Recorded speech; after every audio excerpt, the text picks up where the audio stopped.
All right. My name is David G. I'm a grateful recovering alcoholic and a grateful recovering lustaholic. Grateful for a sobriety date in AA of August 8th, 1994, and grateful for a recovery date of October 1st, 2019 in SA. Thank you so much for allowing me to be here to share my experience, strength, and hope. We've been doing this for a few weeks now, and it's been a real honor. It really has. So thank you, brothers and sisters, for coming out and participating in this meeting. And like I always say each week, I just really wanted to be known that I'm only here to share my experience, strength, and hope. I am not a guru of the Big Book of Alcoholics Anonymous in any way. I'm not a historian. I'm not a doctor. I'm not any of that. If anything that I say here today doesn't coincide with the Big Book of Alcoholics Anonymous, please disregard it. And also, I would like to say that anything I say here today that doesn't line up with what your sponsor tells you, I want you to know your sponsor is right. I know that I would be listening to mine no matter what was said or how good it was. I'm just here to share my experience, strength, and hope with somebody who has studied the book for a great many years. We've talked about last week the doctor's opinion. We looked at the physical allergy coupled with the mental obsession. I tried as best I could to share my experience, strength, and hope with that. That's sometimes a hard thing to do, especially in the fellowship of SA. But I feel like it went very well, and I felt like we were able to uncover some things in that chapter that was very helpful. I know it was for me. So thank you again for allowing me to be here. This week we're going to be in Bill's story. We're going to be looking at chapter 1 in the Big Book. I can remember whenever I first came into AA, I'd sit around for some time. And I really wasn't doing anything. I was just coming to meetings, and I got pretty miserable pretty quick. And, there was an incident. My youngest son had just turned 6 years old, and he drowned in Lake Monroe, Indiana. And it was just a terrible time. I was about 9 months sober at that time, and I was just absolutely going insane and crazy. I mean, this mind had come on me in a way that I just had no control to shut it down. And so I flew out and graciously attended his funeral sober for the first time probably in my life. I was sober. And I flew out, and his mother had me to bring the other son back, which I didn't want to do. And that all that summer, those 2 or 3 months that I had my son, I was just miserable that whole time. And I know that I had a premeditated relapse in mind. I did. And I took my son at the end of the summer. I took him and dropped him back off at the airport and flew him out. And I can remember I was on my way to stop at a nearby liquor store, when sanity returned, and I stopped and I made a phone call back to a place where I had been incarcerated, as I call it, one more time. But there was a guy there that was really structured in the Big Book. And so I talked with that man for some time, and one of the things he asked me was about the program of Alcoholics Anonymous versus the fellowship. I really didn't have any idea what he was talking about, but he was talking about the program that's outlined in the book. And so after I told him, yes, I've read the book, I understand the book, this and that, he said, why don't you flip over to page 1 in the Big Book and let's take a look at some things. And so automatically I went to page 1, which is Bill's story, or so I thought. And he said, no, I'm talking about the first page of the book. And this went on for some time. He finally got aggravated and asked me, do you even have a book? And, I was aggravated with him, and I said, yes. And of course he finally convinced me that, I was not looking at the first page. And in most books, if you will open up to the first page is blank. And he said, well, this is what you know about the program. Absolutely nothing. You know a lot about the fellowship. You know a lot about the sayings, the readings. You do that quite often. But from what I see in meetings, you've not applied the program of recovery. So today we're going to start on page 1, not the first page in the Big Book, but page 1, Bill's story, chapter 1. And that's where we're going to pick up. And again, I'm not a historian. There's probably a lot of people on this call that has more insight about Bill's history than I do, and I think that's great. I know that Google is a good source of information there. I don't try to go back and pick Bill's history apart, where he went to school, what he did, all of this. I'm really looking for the message that applies to me in this story. For a long time, I sat around in the fellowship and I said, I can't identify with Bill Wilson. I just can't identify with him. He was from a different part of the country than I am. He was a New York stockbroker, speculator, whatever you want to call it. He went to law school for a little while. He done all of these things. And I just can't relate to Bill. Now, I can relate to some of his drinking, in fact, quite a bit of his drinking, but the rest of his story I can't really relate to. And so it wasn't until I met Charlie P. and we started going through this story together that I really began to get a better understanding of the, he asked me to take a look at the similarities, not the differences.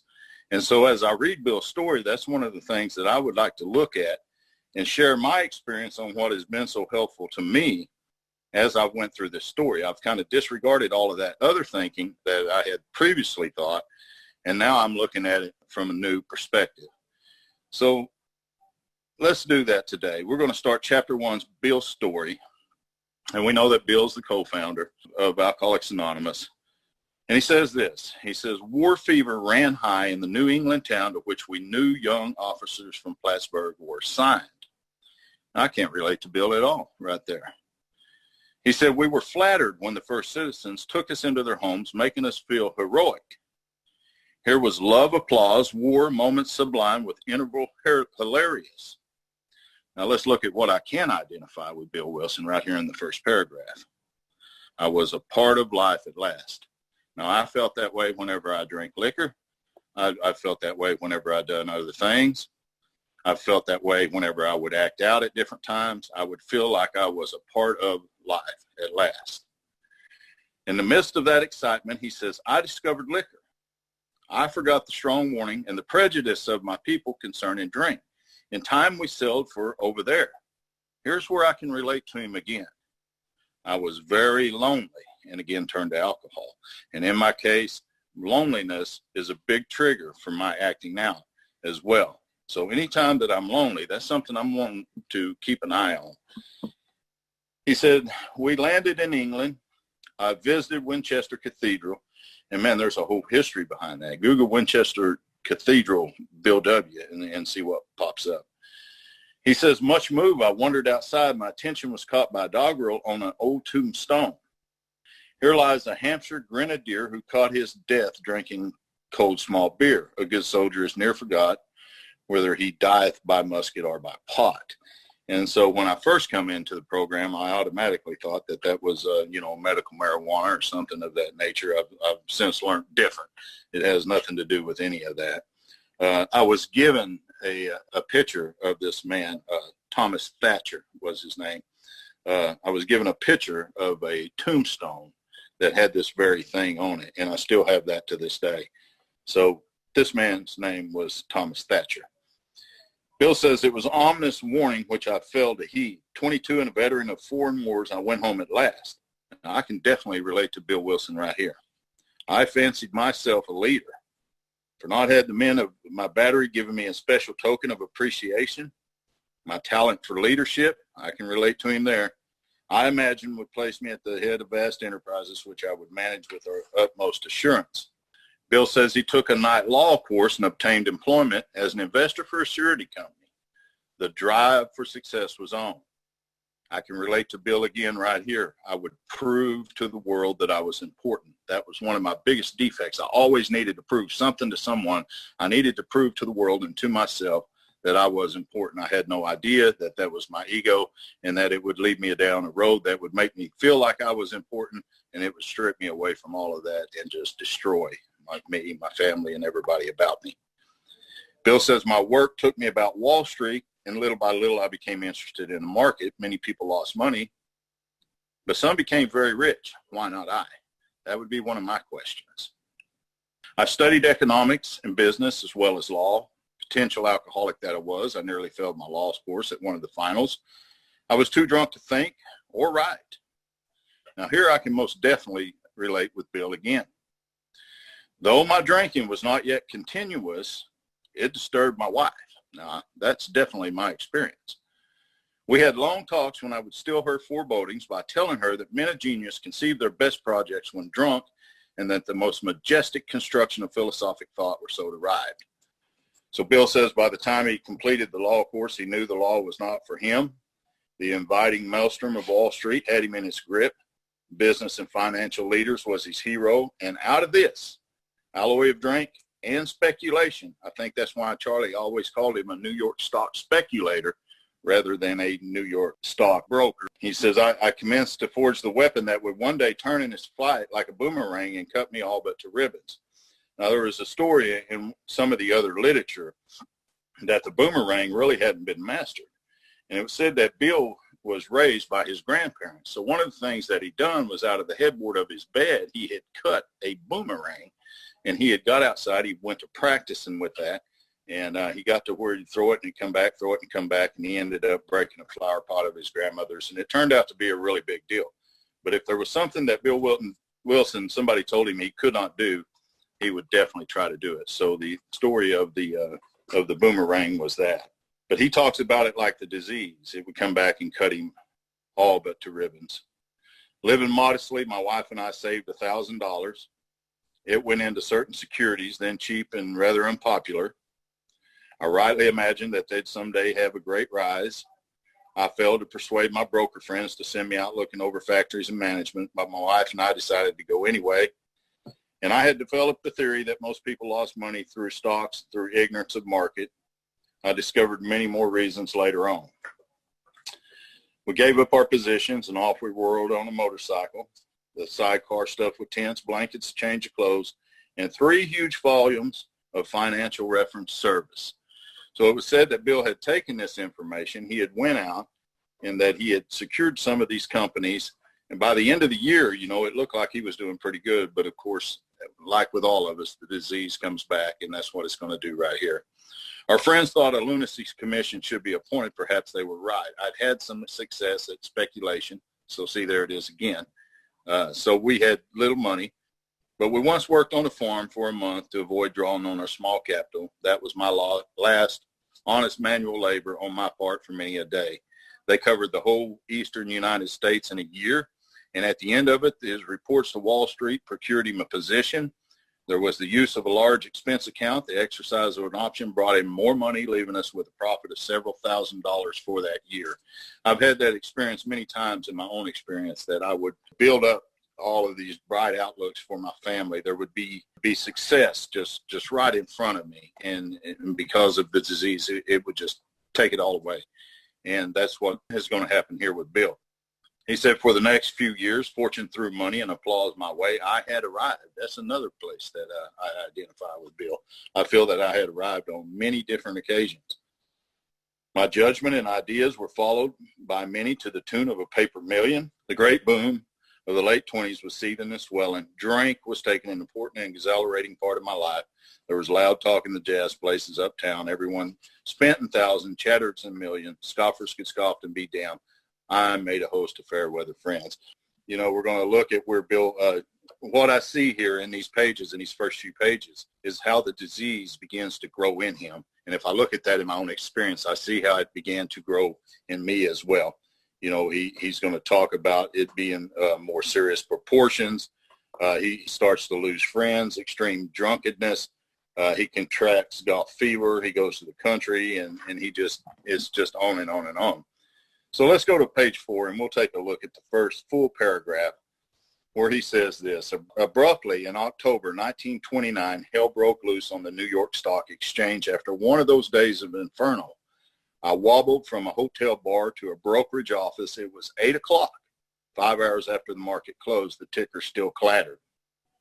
If I look at my experience with that sentence, the ticker has clattered inside of me. I don't know for how long, even after getting sober. But this was something different. Sometimes I like to read between the lines and try to base my experience on what the book is saying, and that's what I see there.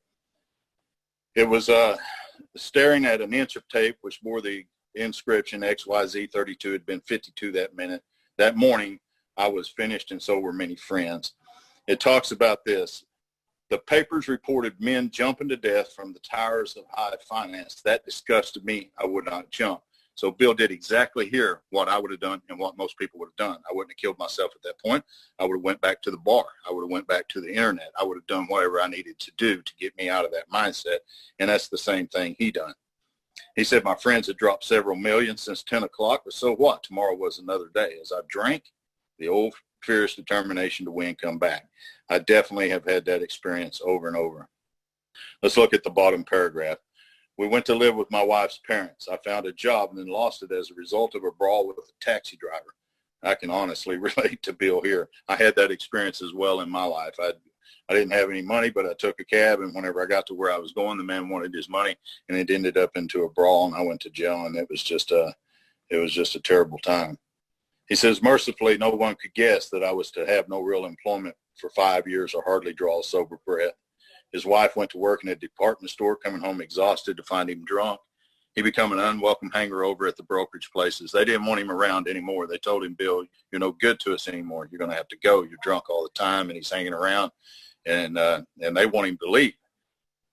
So he says, it ceased to become a luxury. It became a necessity. That's happened to me with liquor. It's also happened to me with lust. It becomes a necessity after a little while. Bathtub gin, 2 bottles a day, and often 3 got to be routine. Sometimes I would net a small deal with a few $100s. I would pay my bills at the bars and delicatessen. This went on endlessly. I began to wake very early in the morning, shaking violently. A tumbler full of gin, followed by 6 bottles of beer would be required if I was to eat any breakfast. But here's where I relate to Bill. Nevertheless, I still thought I could control the situation. And I don't know about you, but with my alcoholism and with my lust, this is one thing that always come back to me over and over and over, is I thought I could control the situation. This time I'll do it different. This time I'll be a little more sneaky. This time I won't send out as many messages. If I do, I'm going to be sure that I got this all cleaned up. I still thought that I can control this situation over and over. There were periods of sobrieties which renewed his wife's hope. That was the same thing for me, but it also renewed my hope.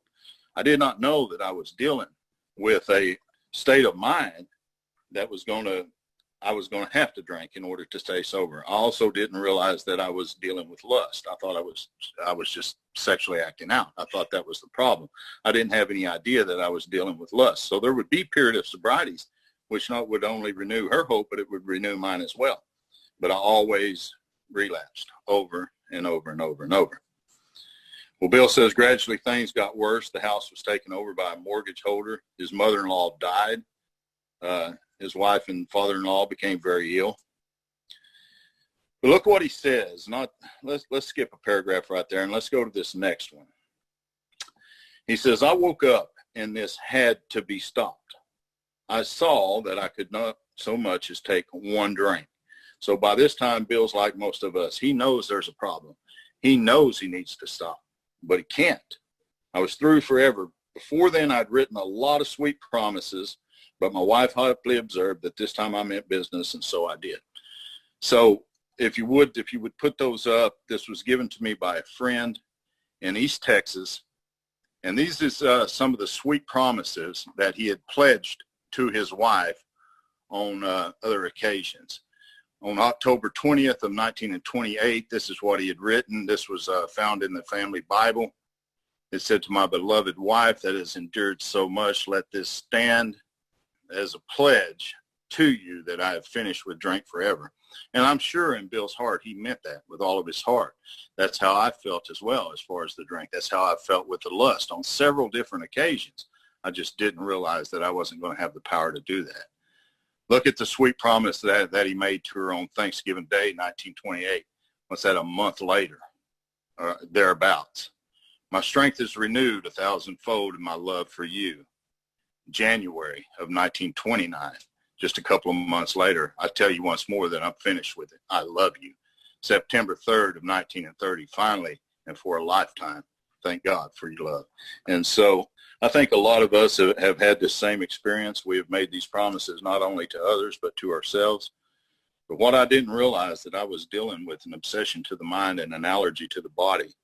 And I had no idea that there was a gaping hole on the inside of me, and my life was completely unmanageable. I was without power to stop. It wasn't that I didn't believe in something. I just didn't have the power to stop it. And that's the same thing that we see here. So that's my experience with that. If you would go to page 6, and let's look at the paragraph that starts with the remorse, the horror, and the hopelessness of the next morning are unforgettable.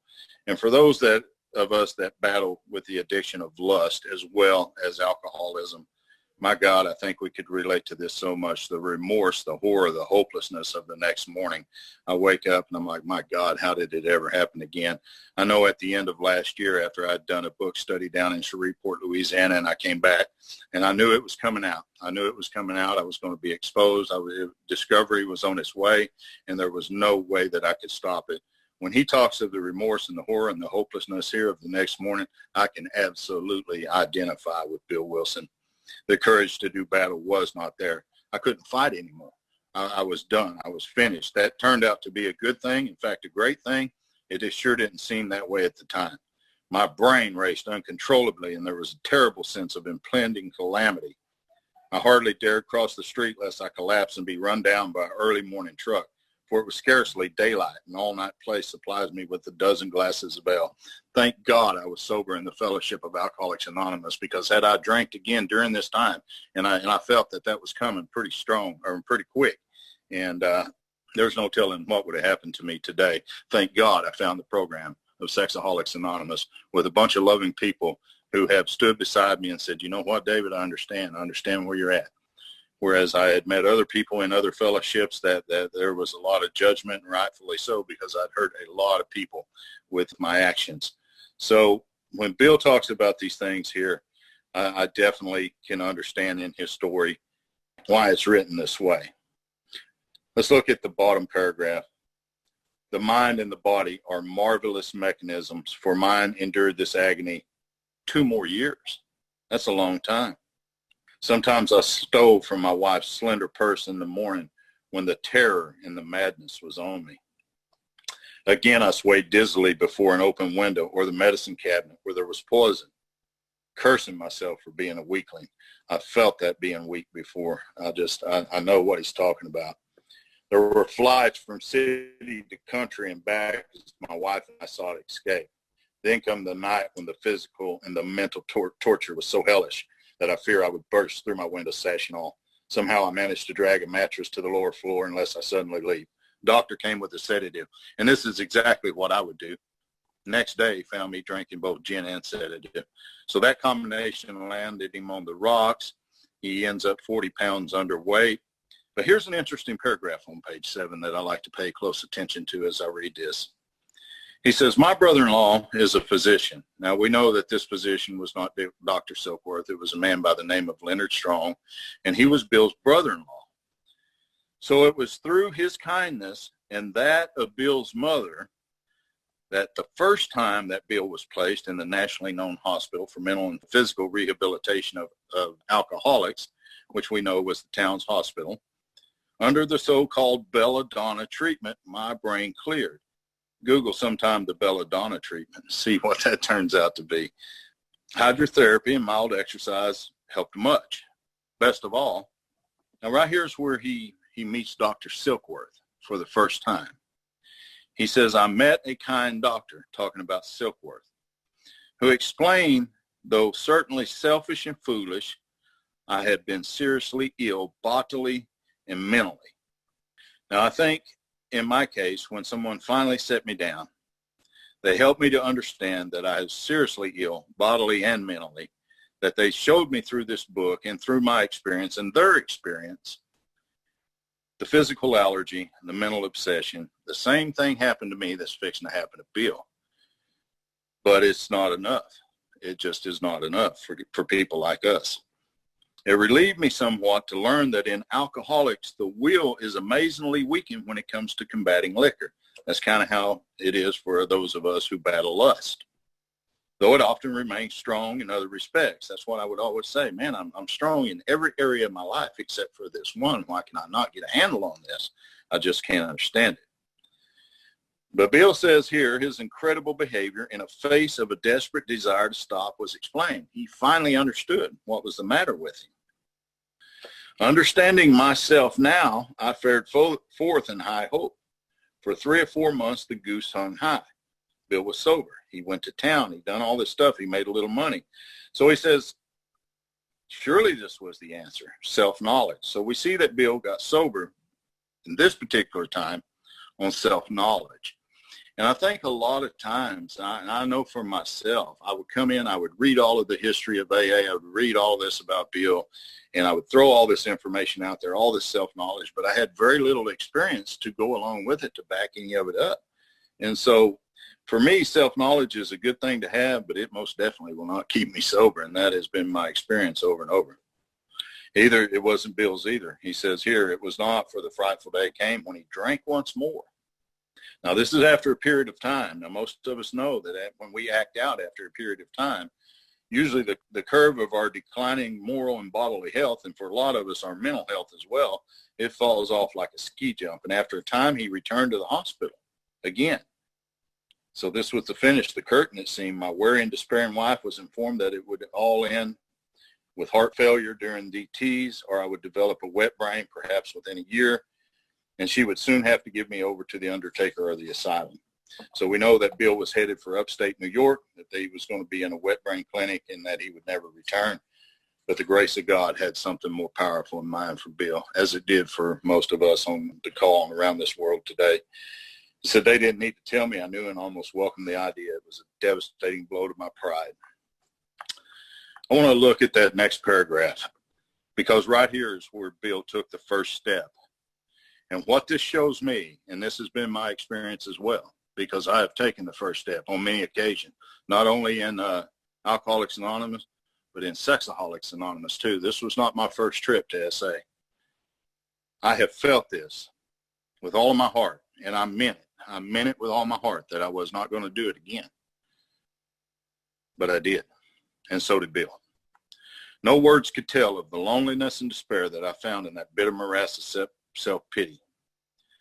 Quicksand stretched around me in all directions. I had met my match. I had been overwhelmed. Alcohol was my master, and that's exactly how it was with me, and so was lust. Lust was my master. I just could not stop. I'd taken the first step the same as he did. I felt like I was on my way. I relapsed again and again and again and again, same as he did. Trembling, he said, I stepped from the hospital a broken man. First time he got sober on self-knowledge on the page prior. This time he's going to get sober on fear. Fear sobered me for a bit. Fear can't sober any of us for very long. Fear is not enough, and it wasn't for him. Then came the insidious insanity of that first drink on Armistice Day, 1934. He was off again. Everyone became resigned to the certainty that he would have to be shut up somewhere, or he would stumble along to a miserable end. How dark it is before the dawn. What a promise in this book. How dark it is before the dawn. In reality, that was to be the beginning of his last debauch. He was soon to be catapulted into what he liked to call the fourth dimension of existence. Now, we're going to hear Bill mention this many times in this book, the fourth dimension of existence, the fourth dimension. But never have I seen him explain it anywhere else in the book except for right here, what that means. And this is what it means according to Bill. I was to know happiness, peace, and usefulness in a way of life that is incredibly more wonderful as time passes. So most of us know the three dimensions of life, the physical, the mental, the spiritual, but Bill always talks about the fourth. And so there is what I understand that to be according to what he wrote. Happiness, peace, and usefulness in a way of life that is incredibly more wonderful as time passes, as that's proved to be for many of us that's in this recovery process. So near that bleak November, he sat drinking in his kitchen with a certain satisfaction. He reflected there'd be enough gin concealed about the house to carry him through that night and the next day. His wife was at work, and he wondered whether he'd dare hide a full bottle of gin near the head of the bed because he would need it before daylight. Now, here's where he meets Ebby Thatcher for the first time. This is an old friend of Bill's. This is the man who brought the message to Bill. And this is how he explains it. His musing was interrupted by the telephone. A cheery voice of an old school friend asked if he might come over. He was sober. Now, Bill knew this man for a long time, and for this guy to come to New York, ever to come to New York sober, was a big deal. Bill said it was years since I had remembered his coming to New York in that condition. I was amazed. Rumor had it he had been committed for alcoholic insanity. I wonder how he'd escaped. Of course, we'd have dinner, and then I could drink openly with him, unmindful of his welfare. That's kind of how I am. I don't really care about the other person. I just want some camaraderie, whenever I'm in the disease, and that's what happens. I only thought of recapturing the spirit of other days. There was that time we chartered the airplane to complete a JAG. I've completed a few JAGs like that myself. His coming was an oasis in this dreary desert futility, the very thing an oasis. So Bill says this. He opens the door. Here stands Ebby, fresh-skinned and glowing. There's something about his eyes. And I think all of us has had an Ebby in our life in this program. I know that I've had sponsors and I've had other people that I've seen with this glow in their eyes. There's just something different about them. There's just something that attracts me to that person. Bill said, I pushed a drink across the table. He refused, disappointed but curious. I wondered what got into that fellow. He wasn't himself. Come, what's all this about? He looked straight at me simply, but smiling. He said, I've got religion. Now, if I'm Bill Wilson sitting there and a friend comes to me and he says that, especially in the midst of my illness, oh, my God, I'm going to fall apart. And that's what happens with Bill. He says, I was aghast. So that was it. Last summer, an alcoholic crackpot. Now I suspect a little cracked about religion. He had that starry-eyed look. Yes, the old boy was on fire, all right, but bless his heart, let him rant. Besides, his gin, my gin would last longer than his preaching. But look how we should be carrying the message to others in the program. This has been my experience over and over. He did no ranting. In fact, in a matter-of-fact way, he told how two men had appeared in courts persuading the judge to suspend his commitment. They had told of a simple religious idea. This was the religious idea of the Oxford group of the day, and a practical program of action. Now, that was 2 months ago, and the result was self-evident. It worked.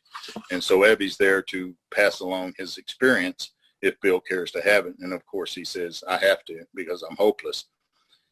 He starts remembering a lot of different things, but in the middle of page 10, in the middle of the page, Bill says this. I had always believed in a power greater than myself. I had often pondered these things. There's been a lot of rumor that Bill W., he was an atheist, he was this, he was that. That sentence tells me that's not true. He says, in fact, he says I was not an atheist. Few people really are, for that means blind faith, and a strange proposition that the universe originated in a cipher and aimlessly rushes nowhere. So anyway, he goes on to talk about his ideas and all of this stuff, but he's enlightened by what he sees in Ebby here. And so I want to jump into that part of the message here as we move down to the bottom of page 11. I would like to pick it up right there. He says, I saw that my friend, Ebby, was much more than inwardly reorganized. He was on a different footing. His roots grasped new soil. Now, despite the living example of my friend, there remained in me the vestiges of my old prejudice. I felt this way with my sponsor whenever he came to me. Whenever he approached me and we began to talk about the message, I could see there was something different about this man. I knew that he had experienced what I had experienced because of the way that he talked. There was no doubt about that. But there always remained in me the vestiges of my old prejudice. This is what happened to me as well as Bill. The word God still aroused a certain antipathy. When the thought was expressed that there might be a God personal to me, and that's one of the things that the program has taught me in my experience is that I will have a God personal to me. But at first, this feeling was intensified. Bill says, I didn't like the idea. I could go for such conceptions as creative intelligence, universal mind, spirit of nature, but I resisted the thought of the czar of the heavens, however loving his sway may be. That was my experience for a long time, even after getting sober this last time in AA. It took me a long time to really come to trust a loving God as I've been able to do in some years since. So Ebby's sitting at the kitchen table with Bill. He's arguing with him. They're going back and forth and back and forth. Ebby finally gets tired. He says, my friend suggested then what seemed a novel idea. He said, why don't you choose your own conception of God? And I think that statement right there is probably what has changed the lives of so many men. I know it has for me. Choose your own conception of God. See, I'm from the Bible Belt in the South, and you don't change who God is, and you don't change your conception of who God is. They'll burn you to the stake for that down here. But I had a person tell me one time, you will never be able to change who God is, but you can change your conception. And it made more sense to me whenever he put it like that. So it takes a long time for some of us to grow out of that. I know it did for me. Bill said that statement hit me hard. It melted the icy intellectual mountain in whose shadow I had lived and shivered many years. He was afraid of God, same as me. Bill said, I stood in the sunlight at last. Bill's had an experience right here, sitting at the kitchen table drunk. So let's look at what happened to Bill. It was only a matter of being willing to believe in a power greater than myself. Nothing more was required of me to make my beginning. I saw that growth could start from that point. Upon a foundation of complete willingness, we find that in step 1, I might build what I saw in my friend. Would I have it? Of course I would. Right here's where Bill took the second step, as far as that I can read in the big book of AA. This man is sitting at the kitchen table drunk. He's arguing about God back and forth with his friend, and he has an experience that is going to change his life forever. And look what he says. Thus I was convinced God is concerned with us humans when we want him enough. And that had always been my problem. I wanted him, and quite a bit while I was in jail, or while my wife was starting to find out about my escapades. I really needed and wanted God. And like Bill said, it came.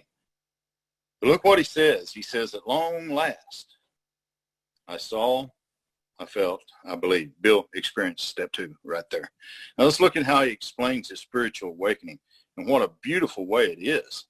He says, scales of pride and prejudice fell from my eyes. And when that happened for me, nothing but a new world could come into view. And that's whenever he had the awakening, the experience that changed his life forever. So right here's where Bill took his second step. A lot of people say you have to be sober for this amount of time and that amount of time before you can work the steps 1 and 2. And that wasn't this man's experience. He took it while he was drunk, or had the experience. He said, the real significance of my experience in the cathedral burst upon me. For a brief moment, I had needed and wanted God. And he came. He said, but soon the sense of his presence had been blotted out by worldly clamors. I bet you most of us could identify with that. Mostly those within myself. And so it had been ever since. So let's look at what happens to Bill. And I think this is why his story is in the front of the book. Dr. Bob's is in the back. Bill took the steps and recovered right here. At the hospital, I was separated from alcohol for the last time. Treatment seemed wise, where I showed signs of delirium tremens. Let's look at where Bill took step 3. There I humbly offered myself to God as I then understood him. He took step 3 right there. To do with me as he would, I placed myself unreservedly under his care and direction. Bill says, I admitted for the first time that of myself, that I was nothing without him. I was lost. Let's look at how he took step 4. I ruthlessly faced my sins. Let's look at how he took step 6. I became willing to have my newfound friend. Now notice that's capital F, not small f. So he's talking about God here, not Abby. My newfound friend, to take them away, root and branch, step 6 and 7. Here's the great miracle. I've not had a drink since. Right here's where he took step 5. My schoolmate visited me, and I fully acquainted him with my problems and my deficiencies. And that's what we do here whenever we take the 5th step in our program of recovery. Here's where he took steps 8 and 9. I made a list of people who I'd hurt, toward whom I'd felt resentment. That's where he took step 8. Here's where he takes 9. I expressed my entire willingness to approach these individuals, admitting my wrong, not send a text message or an email or write a letter. I mean, that is, there's a lot of different opinions on that. But for me, it says wherever possible, direct them in. And that's what I've tried to do here. He says, I expressed my entire willingness to approach these individuals, admit my wrong. Never was I to be critical of them. Now, that's quite a different way of taking a look at the 9th step, huh?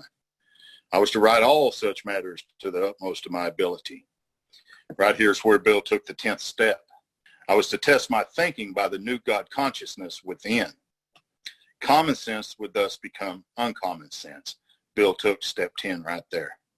Let's look at how he took step 11.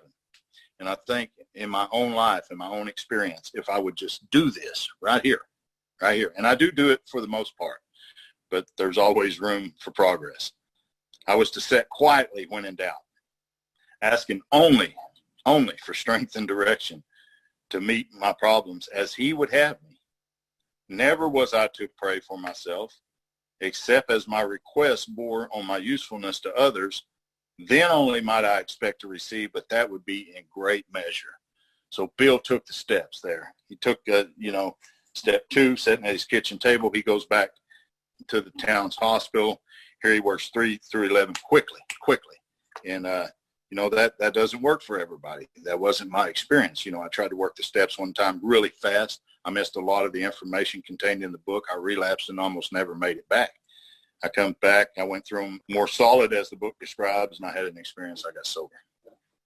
So my friend, he says, bottom paragraph, Abby, promised that when these things was done, I would enter upon a new relationship with my Creator. So it's not that most of us don't have a relationship. It's just I'm looking to enter upon a new relationship with my Creator each time that I go through these steps. That I would have the elements of a way of living, not just getting sober, but a way of living which answered all my problems, not just the alcohol problem, not just my lust problem, not acting out problem, not my marital problem, all my problems. And we're going to see this again as we get over into the chapter We Agnostics. But right here is what Bill says, belief in the power of God plus, so there's more. I always just felt like believing in the power of God was enough. But his experience here says plus enough willingness, honesty, and humility, and that's usually where I fell short. To establish and maintain the new order of things was the essential requirements.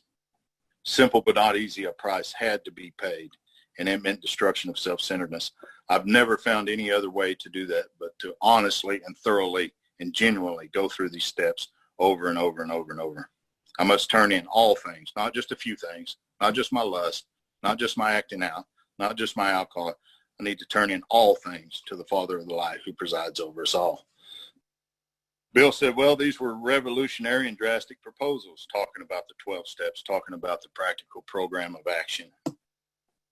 But the moment I fully accepted them, and I think that's where it was at for me, I'd accepted some of them, but the moment I fully accepted them, he said the effect was electric. There was a sense of victory, followed by such a peace and serenity as I'd ever known. What a wonderful spiritual experience. There was utter confidence. I can remember having this feeling, and still to this day, I just feel that confidence, but it's more in a humble way. It's not cocky like it used to be. I know today that any success I have is far more God's than it is mine. I felt lifted up as though the great clean wind of a mountaintop blew through and through. God comes to most men gradually, but his impact on me was sudden and profound. So he makes the call back to the doctor. He's alarmed. He calls his friend, Dr. Silkworth, to ask if he's still sane. He listened and wondered as he talked. Finally, he shook his head, saying, something's happened to you. I don't understand what that is. But you'd better hang on to it, because anything is better than the way you were. The good doctor now sees many men who have had such experiences. He knows that they are real. Let's look at step 12, bottom paragraph. My friend, talking about Abby, had emphasized the absolute necessity of demonstrating these principles in all of my affairs, not just working with others, but demonstrating the principles. And that's something I've learned to do as I've come to SA for almost a year now. Now, I knew some of it. I knew what they meant, this and that. But there is something about this illness that has driven me to the point that I have had to seek a better understanding of these principles and how to apply them in my daily life. Now, there's a brother here on this call that has been very helpful to me with that. I watch him close, and I listen to him. And what he says matches up with what he does. And I tell you, it's a big inspiration to me. We all learn from each other here. And I love practicing the principles in all of my affairs today. And one of the ways I do that is by taking the actions that's outlined in step 10 and following that day after day after day. There's no way that I cannot do that and not practice the principles in all my affairs. Bill said, particularly it was imperative to work with others as he had worked with me. And that was one thing that my sponsors told me over and over and over. The way that I work with you is the way that you will work with others. And that was something I had to agree to prior to going into that. Faith without works was dead, he said, and how appallingly true for the alcoholic. I think this is an important sentence right here for any of us. We're going to see this in a fellow named Jim's story whenever we get over to more about alcoholism. This is one of the things that he failed to do, even though he had worked the first 3 steps.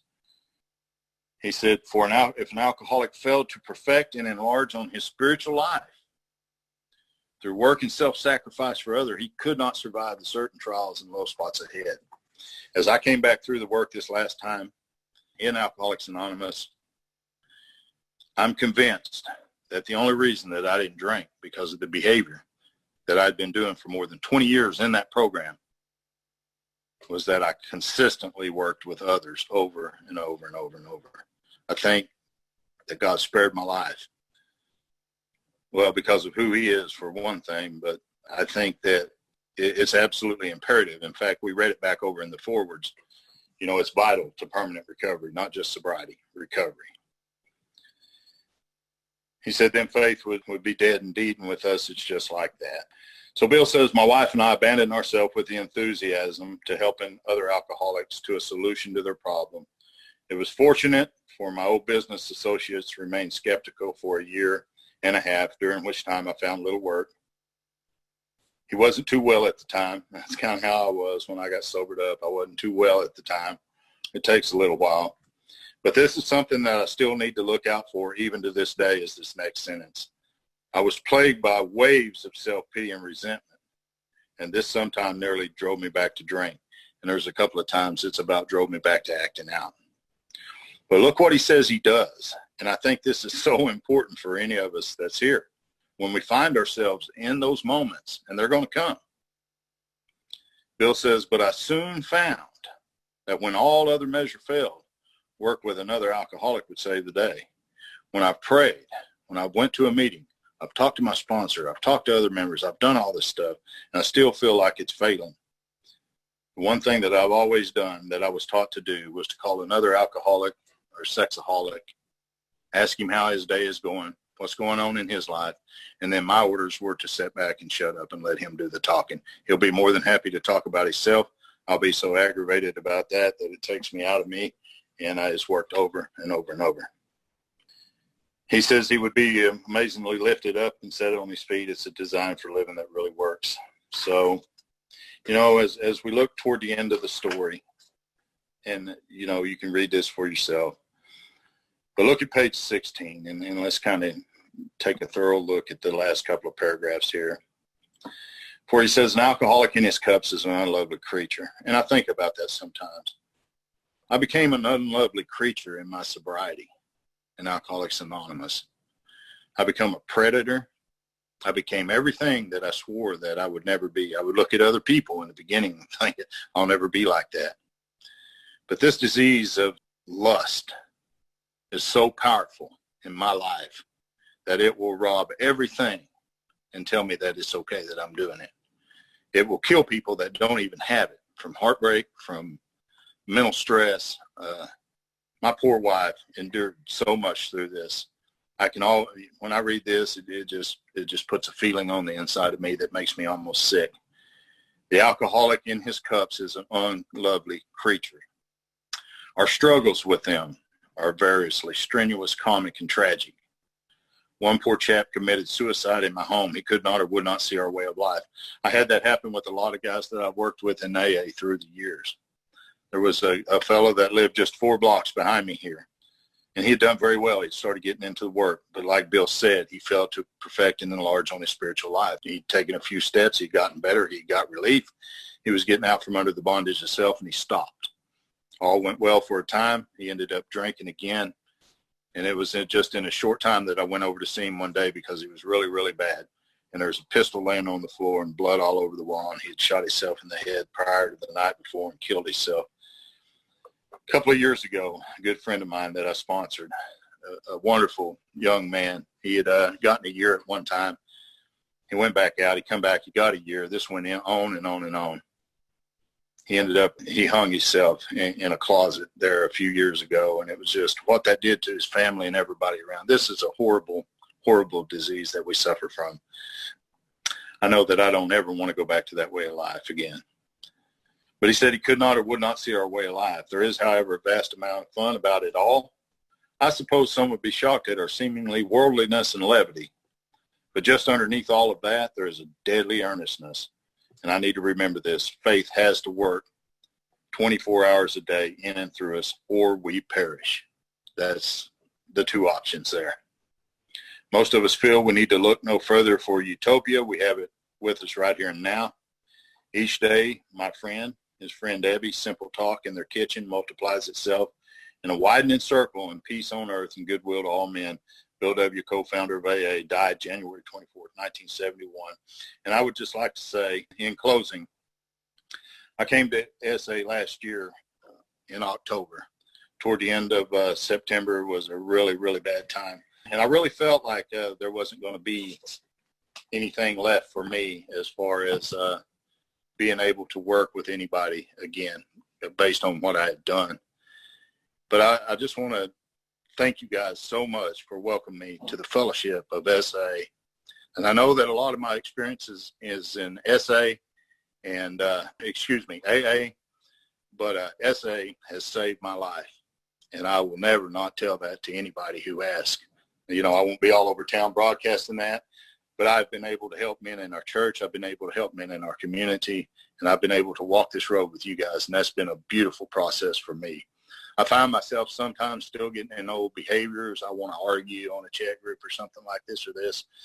And, you know, and I really apologize for that because that's something that I just don't do anymore. None of that is worth it to me. And, you know, it doesn't do anything but try to feed my ego. All I want to do is continue to live the rest of my life and recover. And, you know, this promises me that I can do that one day at a time with God's help and with your help. And so there again, anything I said here today is strictly my experience. If your sponsor has showed you something different, your sponsor's right, not me. You should always listen to him. This is based off of my experience, not any knowledge that I picked up. We could have went deep into the history and made this thing last 2 or 3 weeks and built a story. But there's so much more meat on the bone coming up. It's going to be a beautiful process. And I just look forward to sharing that with you guys as it's been shared with me. So thank you very much. I appreciate it. Thank you, Dennis.